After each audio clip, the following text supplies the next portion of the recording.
bahasha yoyote uko nayo ya shukrani.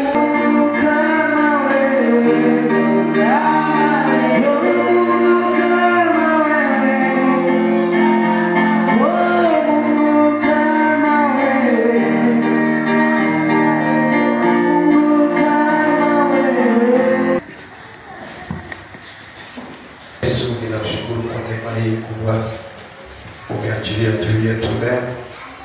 Watoto wako wote tumekusanyika kwa sababu tunakuabudu. Mungu tukarikia.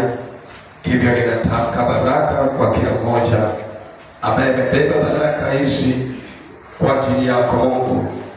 Wako na sadaka kwa ajili ya ibada, wako na sadaka kwa ajili ya injili. Sehemu ya 10 ya baraka ulizowapatia amekuja nayo mtoto wako. Ninaomba fungua madirisha mbinguni sasa, ukamwage baraka kose mahali pa kuziweka. Utalinda masomo, utalinda afya yake, utalinda mipango aliyo nayo kwa sadaka aliyokamata katika jina la Yesu Kristo aliye hai. Unaoharibu uchumi unyamaze kimya. Aliyekamata hii sadaka ameleta mfalme, tupate mafanikio, tupate furaha. Achia hiyo neema juu ya mtu mmoja aliyekanyaga madhabahu hii na mkono wake umeweka sadaka. Yesu kakumbuke. Kila mwenye pumzi aseme amen. Alafu chukua nafasi yako keti kwa dakika chache. Yaona nenda kabisa ndiye kuniangalia kidogo mengi. Ili nipate muda wa kutosha. Soma ambayo nimepewa mrefu.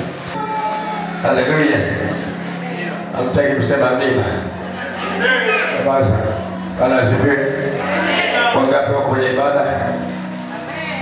Asifiwe. Haleluya. Alafu watoto naomba utulivu kidogo. Kwa nini nimewapanga mtu watoto wamekaa sehemu moja? Haya, kika ile pale mkae kule. Nyinyi hapo wawili tena. Haleluya, kanisa la Mungu. Ninaomba kama maandalizi ya kupokea neno. Tumejifunza asubuhi ujazo wa Roho Mtakatifu, lakini pia tumesifu, tumeomba, na pia watumishi wengi wametuhudumia hapa kwa njia ya uimbaji na tumebarikiwa. Mungu ambariki binti yule kutokea Mbeya. Sasa sijajua Mbeya sehemu gani. Kiwetele. Kilimo kama ndio nani. Barikiwe. Nianze kumshukuru Mungu kwa ajili yako wewe uliyefika kwenye ibada hii. Mungu akubariki.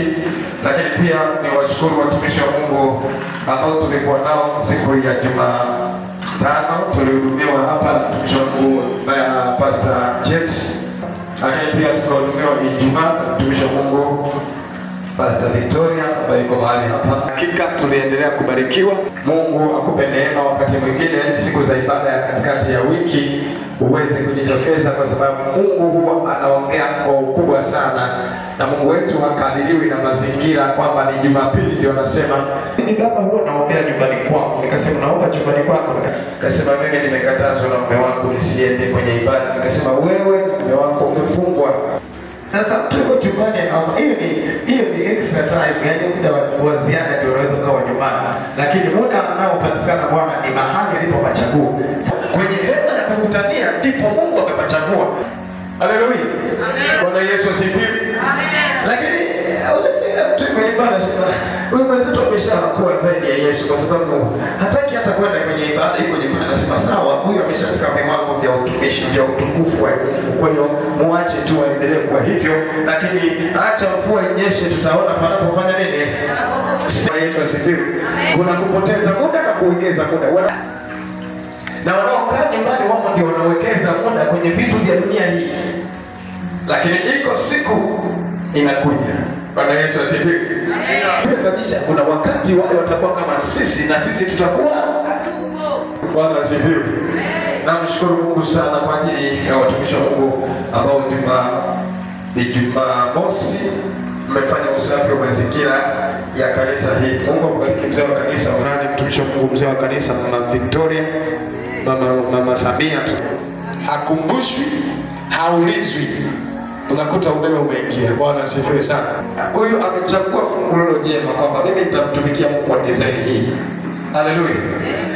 Na wewe unaweza kufanya kitu ambacho unafikiri kinaweza kikambariki Mungu kwa nafasi yako.